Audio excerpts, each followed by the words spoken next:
Vamos a hablar sobre el espacio que le cabe a la dirigencia estudiantil.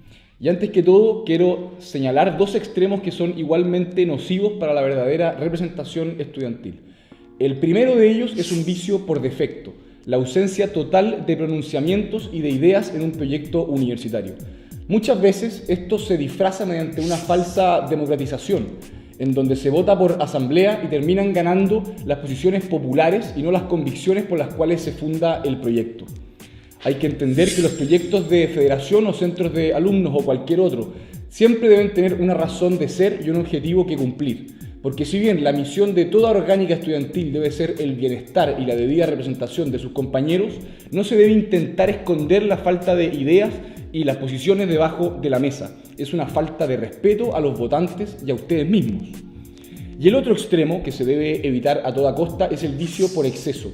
La creencia de que se puede construir un proyecto que tiene respuestas a todas las interrogantes de toda índole. Esto se transforma rápidamente en un totalitarismo, en los que las personas deben repetir la postura oficial como si fueran militantes de un partido del siglo pasado.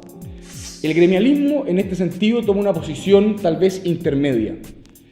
Entonces surge la pregunta sobre qué nos pronunciamos y sobre qué no, puesto que se debe evitar tanto el vicio por defecto como el vicio por exceso que expliqué anteriormente. Como primera aproximación general, podemos decir que el gremialismo aplicado a las universidades permite que las instituciones cumplan sus fines, como se explicó anteriormente, y además permite que la representación sea efectiva y no instrumentalizada.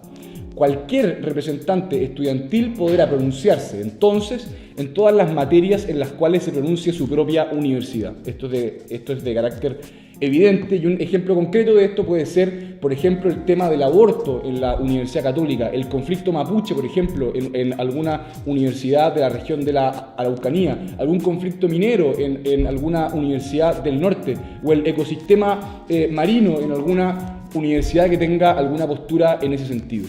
Es necesario, teniendo en cuenta lo anterior, respaldar siempre al rector y a la universidad en la posición que éstas tomen, no necesariamente. De lo contrario, seríamos voceros de la rectoría y eso también es instrumentalizar lo que es la representación. Todo pronunciamiento se debe hacer siempre tomando en cuenta tanto los principios del gremialismo como los fines de la propia universidad. Como segundo punto, también debe existir un pronunciamiento de las materias que tocan directamente a la universidad, y estos no son los temas sobre los cuales se pronuncia, como en el punto anterior, sino que pueden ser las normas jurídicas o administrativas que digan relación con su autonomía, su financiamiento, su estructura de gobierno, el vínculo entre los estudios universitarios y la realidad profesional, etc. En otros términos, todo cuanto afecte directamente el funcionamiento y el destino de la universidad. En tercer lugar, también se pueden incluir pronunciamientos que solo recogen un juicio científico, hasta el límite donde éste verdaderamente es tal. Es decir, sin extrapolarlo a apreciaciones que envuelvan una mera opción contingente y prudencial que ninguna verdad científica podría avalar.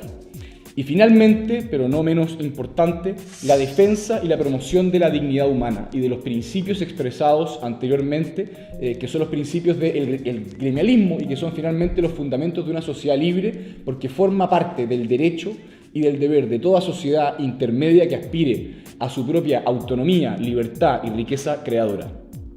Cada vez que prudencialmente un movimiento gremial, un centro de alumnos o una federación de estudiantes de inspiración gremialista lo considere conveniente, podrán explicitar su posición sobre aspectos relativos a la dignidad humana, siempre actuando de forma prudencial. La palabra clave en este tema es la palabra y el concepto prudencia. Tomar esos recaudos es lo propio de esta prudencia y no puede ser considerado de ninguna manera una actitud relativista. Y esto es tanto más valioso cuanto más tensa ha sido la vida política nacional y cuanto más contrasta con la permanente instrumentalización política que han hecho muchos partidos y ONGs de aquellas entidades estudiantiles que controlan, las cuales no dejan tema alguno de la vida nacional sin tocar como caja de resonancia de la colectividad política o de la ONG de la cual en el hecho dependen.